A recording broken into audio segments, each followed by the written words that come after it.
does Japan feel about the use of nuclear weapons? And do they think about all of the atrocities that were committed by the Imperial Japanese powers in China and Nanking, for example, Unit 731? Do things like that ring a bell? Would the average Japanese citizen even know a thing or two about it? Well, let's talk to a man that I met while I was in Kyoto. He's live in Japan joining us now. His name's Oliver Jia, and for him it's 10 o'clock at night, so we say konbanwa.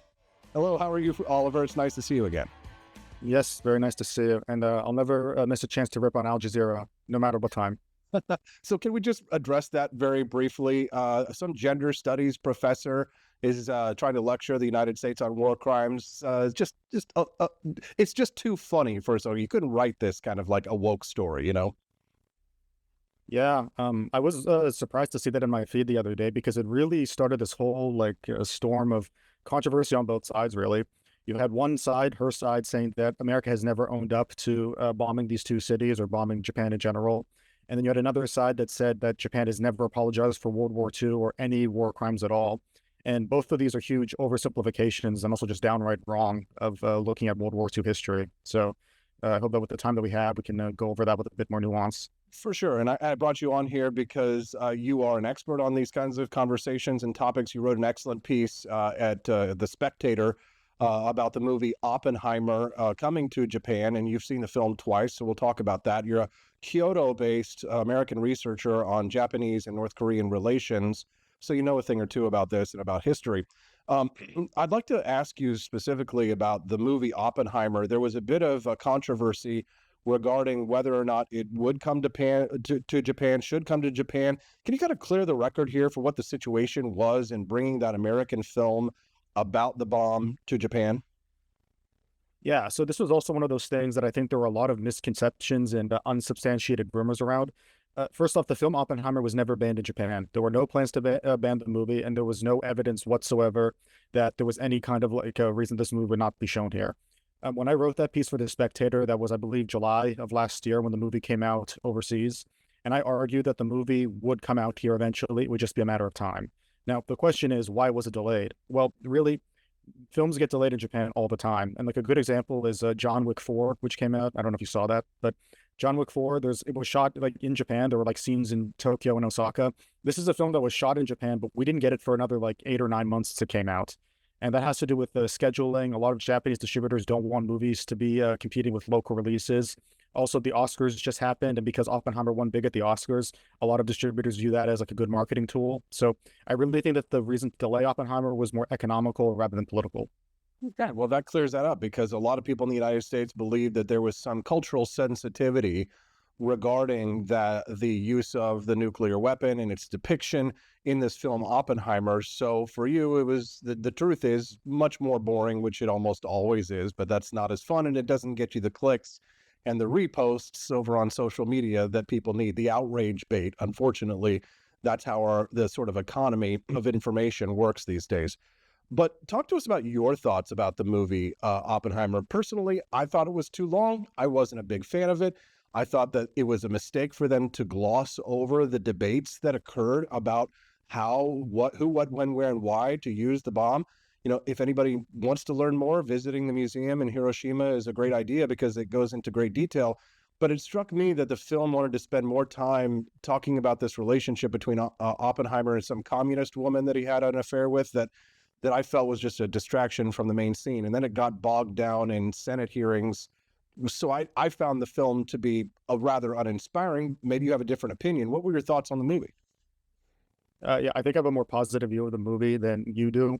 But an interesting thing on my second watch of this film, I actually found myself more sympathetic to Louis Strauss than Oppenheimer, because if you think about it, it's during the Cold War, and if you have any ties to communists whatsoever, you are a security threat. And I think it was perfectly justified to have some suspicion on him.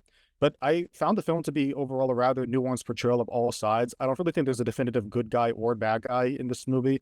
The film doesn't pull any punches in depicting how wishy-washy Oppenheimer was about his own political views, about his own views of using these nuclear weapons on human civilians. But the assertion that some people are saying that the movie glosses over that completely, I think we do see his internal struggle over this. We see his mixed feelings. But as the title suggests, the film is ultimately about his own life and about his own personal issues and his own achievements. It basically does what it says on the tin. It's about more Oppenheimer than it is about just Hiroshima and Nagasaki. And I think that if you had a scene depicting the bombing of Hiroshima and Nagasaki, it would actually, I think, take you out of the movie because it's better that it's left up to your imagination. And also because there's been so many movies that already depict this from the Japanese perspective.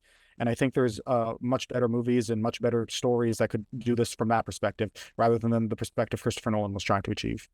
How was the movie received in Japan generally, would you say? I would say generally positively. Now, of course, there is the debate about like should have this film depicted more of the Hiroshima and Nagasaki side? Should there have been more Japanese voices? But from the Japanese reviews that I've read and from the user reviews and the critics, most seem to have understood what the film was trying to do. And when I went to see this in my Kyoto cinema last week when it came out, it was a packed house. And then from what I've heard from my other friends who've gone to see the movie, it's been packed showings throughout Japan, and it's actually done better than Dune 2 in terms of box office. So that's a pretty big achievement for the film. That is pretty huge. For our audience members who might just be tuning in to the Wake Up America show and wondering what we're chatting about, I'm Austin Petersen, and I'm speaking to Oliver Jia. He's a Kyoto-based American researcher on Japanese and North Korean relations. We're talking to him about controversy surrounding the film Oppenheimer and how Japan sees its role in World War II and how the United States sees its role in dropping the bombs on Hiroshima and Nagasaki. If you'd like to have your voice heard in this debate, you can send us a text at 573-319-1586 if you have a question for myself or for Oliver. He's joining us now live from Kyoto, Japan, right now. Oliver, the question surrounding the use of the bombs is fraught with peril because quite frequently the phrase war crimes are trotted out in regards to the American use of the nuclear weapons in Hiroshima and Nagasaki. This is a massive debate that could go on for hours. People feel very strongly about it. Very few people feel neutrally about it. I'd be curious to hear your thoughts. When you heard that gender studies professor saying that the United States has never acknowledged their role in committing war crimes in Hiroshima and Nagasaki, how would you respond to the gender studies professor if she said something like that to you? Yeah, well, I know you're a bit older than me, and I know you've been through the American education system, the same that I have. Well, when I went to all of my American history classes, I've always talked about Hiroshima and Nagasaki, and also just the general like controversial moments of American history. So the notion that we've never discussed this, that we've never thought about this deeply, is pure fiction, and I think you just have to go to your average high school U.S. history class to see that that's just not true. And not only that, we actually learned about Nanking and we learned about some Japanese war crimes in this U.S. history class because that was done to contextualize why the U.S. got involved in World War II and also why these debates are so controversial because, yes, objectively speaking, using nuclear weapons on civilians, I completely understand why that's controversial. And we're still having these debates decades later if that was the right call. But it wasn't done in a vacuum, and it wasn't done just because the U.S. felt like it. And what a lot of people forget is that we were firebombing Tokyo and all the other major Japanese cities for months before Hiroshima and Nagasaki. And those conventional firebombs killed far more people than Hiroshima and Nagasaki. But we never really hear anywhere near as much discourse about that than we do with these two nuclear bombs. Oliver, when I arrived in Tokyo, my wife loves history as much as I do, but I kind of dragged her immediately to the Imperial War Museum to take a look at the history of conflicts that Japan has found itself embroiled in. And I was not surprised because I had already done some homework beforehand about how the War Museum handles delicately its view of itself and Japan's role in World War II. But some of the things were surprising. A mural that depicted the Bataan Death March as sort of just a happy little walk where the American soldiers were given cigarettes and, weren't being bayoneted if they fell into the trench. There are accusations by some people in the United States against the Japanese people that they, on one hand, don't educate young people in the atrocities of what happened, of the Imperial Japanese did during that conflict. But then, two, also that there hasn't been a proper, I guess, mea culpa done by the Japanese people for things like the Bataan Death March or Unit 731 or the Comfort Women. Can you talk to us about that sort of that? Because I know Japan is obviously Japanese people honor is very important. And of course, to lose a war is a massive dishonor. So for them, culturally, this was a major blow to their collective ego. So it can be hard to admit to things like that. How do you feel about that, about how Japan depicts itself during that conflict and the role of the Japanese educational system in looking at that conflict specifically? Okay, well, there's multiple layers to your question, so I'll try to get to it as much as I can. Well, first off, there's the notion of apology or the debate of apology. You often hear that Japan has never apologized for World War II. It's never acknowledged its war crimes. That's completely false. If you go on the Ministry of Foreign Affairs website in Japan, there's a Q&A section dedicated specifically to history issues, and they mention Nanking, they mention comfort women, they mention these war crimes, and they also provide a list of every single apology a prime minister or a major Japanese official has given to the countries of Asia. So this goes back as early as 1957, where Prime Minister Kishi Nobusuke, he actually apologized to Burma and Australia for the pain and suffering that Japan caused. Now, you can make some argument that this was for pragmatic reasons because Kishi was himself involved in a lot of these, directing the war and like what happened and everything. And there's accusations that he himself was a war criminal. But at least we can just say that Japan did apologize early on. But as we move on towards history, whether you debate whether that was like, genuine or not, I think the ones from subsequent prime ministers definitely were genuine. So we had this thing called the Kono Statement in the 1990s, where Japan specifically acknowledged comfort women. They acknowledged the suffering that they had given to the people of Asia, Korea, China, and they began issuing financial compensation to these comfort women. In 1995, Prime Minister Murayama, he had a 50th anniversary apology, and in 2005, Prime Minister Koizumi, he had a 60th anniversary apology for World War II, for imperialism, for colonialism. These are explicit words. Now, the issue is when we go to these history museums, sometimes at hotels, there's like pamphlets or literature that try to like downplay Japanese war crimes. The thing with that, a lot of that is privately owned or it's done by private organizations. And because we have free speech in Japan, we have the right to publish whatever you want. Anybody can write those types of books or those types of pamphlets. But when it comes to official statements, there is still yeah, like no, it's fine, but there is still that nationalist strain there in Japan. For example, there are people who demonstrate outside the Imperial War Museum specifically. I mean, just like we have, Nazis yes. here in the United States that go out and wave swastikas and things like that. But would you say that these people who, they wear the Japanese officers' uniforms from World War II and swing their katanas around outside the Imperial War Museum, is that a marginal view, would you say? I would say that they're probably well-dressed LARPers, to put it lightly. Because a lot of them are geeks for military history, whether it's like the weapons or it's like the outfits, and I can admit those hats are pretty stylish. I wouldn't. I'm still just a little butthurt that I wasn't able to negotiate that price for that Japanese officer's sword at the sword shop there in Kyoto while I was in town. So I'm still a little upset about that one.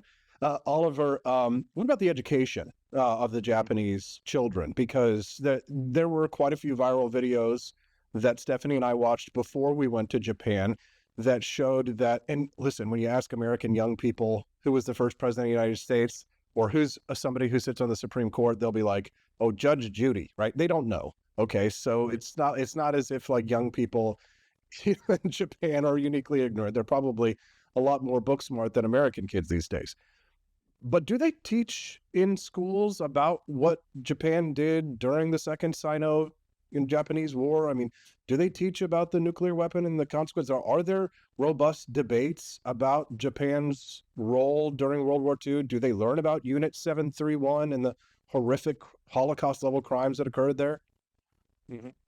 Yeah, so when it comes to discourse about war crimes, that's been happening since the end of World War II.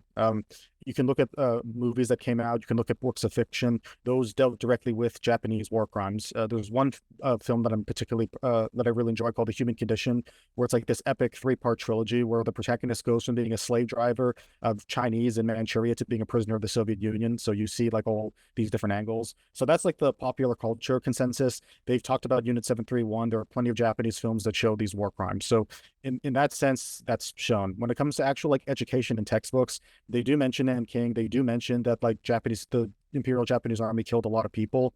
But the issue that I think some people have is that some textbooks don't go into further detail. They don't give you like, dozens and dozens of pages of like going over like the gory details. It's like a few paragraphs. And then we have this problem in America too of like, what do you include in a curriculum where some courses will like go over slavery in America, for example, in pretty big detail. Others will talk about slavery, but maybe discuss other aspects of that time period. You basically can't put every single nuance into like one course. But what I think good education should be, like it gets students interested in this history so they can go out and find supplemental material, and that supplemental material does exist. But you have the problem in all countries of how do you engage young people with this history, because you know how kids are and you know how teenagers are. They'll like cram for like a test to remember all this stuff and then they'll forget it immediately after. So I think that's a problem that many countries face, not just Japan. Perfect answer to that, and I completely agree. But some of the more pointed accusations of, or excuse me, maybe perhaps incriminations of Japanese culture from American populists or nationalists who have been in recent days critical of Japan will point it at Japanese culture of hentai or anime, and they will accuse Japanese culture of being degenerate and contributing to the decline of the Japanese economy and of the birth rate decline. I mean, Japan is no doubt facing a demographic crisis right now, like South Korea and many other Asian countries as well. But how do you respond to like those more pointed criticisms of Japanese culture that come from American nationalists who would say, well, this is the reason for the Japanese economic and demographic decline? Go. Yeah, this is also a very weird question because I think we see this in so many developed first world countries. With Japan's birth rate, for example, it's actually comparable to countries like Canada, Italy, and Finland, for example. But those never really make headlines. If you put Japan in the headline, then it gets tons of views, and people have to like they're like armchair psychologists, like why are Japanese people having kids? But as we all know, people not having kids is a problem in many first world countries, not just Japan. And when it comes to so-called degenerate media like hentai or whatever, I mean, if you looked at American pornography out of context, if you looked at David Lynch films or weird like psycho stuff like in TV or like in movies, you would think America is a really screwed up country too if you had no other context. But again, this is the thing that I'm telling you, that Japan is a free democratic country where for the most part we have free speech, we have freedom of expression. There are censorship laws here too. That's a topic for another episode. But for the most part, people make whatever they want, and that's why it's put out into the world. And if you see that divorced of cultural context, yeah, of course they're going to think it's weird. But I think it's important that if you're an intelligent person, you do the research and you realize that things are more nuanced than you think they are. What would you point at for in regards to, cause and effect for the demographic and economic decline of Japan? Because everybody expected the Japanese to take over. We watched the movie. I don't know if you've seen it, the Michael Keaton film, where a Japanese corporation, gung ho, they come to the United States, they take over a company, and everybody was worried in the 1980s that Japan would take over, and then all of a sudden, collapse. To what's happening up there? I mean, you have some of the most beautiful women in the world, the most fascinating culture. You would think that the economy would be booming and that everybody would want to have a Japanese baby because of, like you said, the love of Japanese culture. So what do you attribute the decline? Overwork, some people say. Well, when it comes to economy, I'm not an economist and it's not my field. So, in terms of the specific reasons for why Japan's economy is failing, I would defer to them. But in terms of why people aren't having kids, again, it's because, for example, more women are entering the workforce and they see the need to like focus on a career over family. And no matter what country you're in, it's very hard to balance both. And if you decide that you want to like value your job and your career more than having a family, well, by the time you might decide that you want a family, it's too late. And again, as you said, with the work culture, a lot of Japanese people are overworked. They have very little time for themselves. But I will say that with that one aspect that is changing, there are a lot of young people that are fed up with this. They've seen what it did to their parents, and a lot of them are just saying that like we're not going to go through these arbitrary rules. And especially because the pandemic showed you can get rid of like a lot of waste for work by just working at home and getting the work done there. I think things are changing in that respect. So if improved work conditions can maybe lead to happier people, that might lead to more people having kids. But again, all first world countries have this problem where you get to a point of these trends are going in a specific direction and it's really hard to reverse them. So I think that the solution that not just Japan, but like China, South Korea, and all these other countries, how do we deal with the new problems with these changing demographics rather than expecting for a boom of population that's just not going to happen?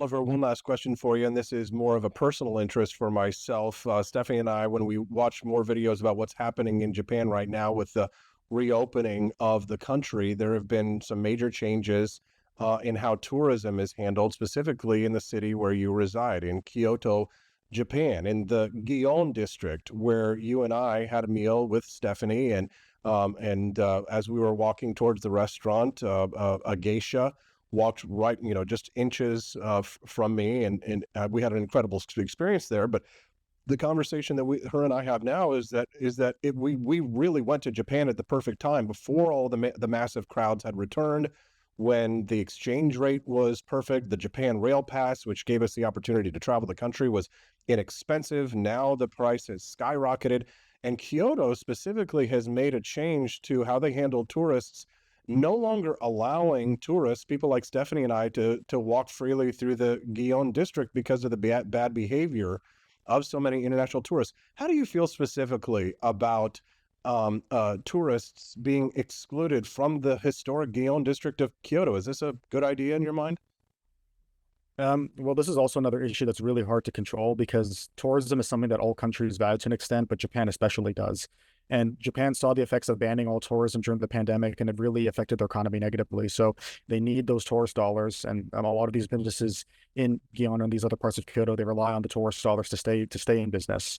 So I think that the way that the media is covering this, it's not a complete blanket ban of like foreigners in like this area, but I think more areas are being cordoned off. Places are having limits of how many they can admit. I think some places are probably going to close early or just stop serving food, I think, at a certain time. And those are just measures that they have to take in place so that the experience is good for everyone else.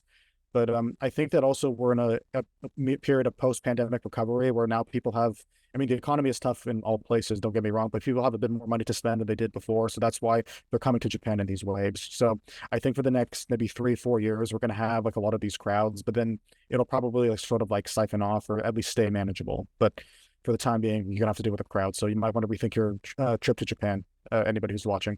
There we go. Oliver Jia. Is there anything else you'd like to share with our listeners, or any plugs you'd like to get in before we let you go today, friend? Yes, so you can follow me on Twitter at Oliver J 1014, and I run a Substack called Foreign Perspectives. And hopefully this month, I plan to post an article continuing this discussion about how Japan remembers World War II and refuting the myth that it never apologized for World War II. So I think you'll definitely want to follow that. It's foreignperspectives.net. There you go. And you can follow him over at x.com, where around 850 people or 950 people are watching us live right now. Oliver Jia, I'll drop his handle underneath the live stream over there. Oliver, thanks for joining us so late in the evening there for our Wake Up America show in the morning here. It's good to see you again, friend, and we look forward to seeing even more from you in the future. Have a wonderful evening. Thank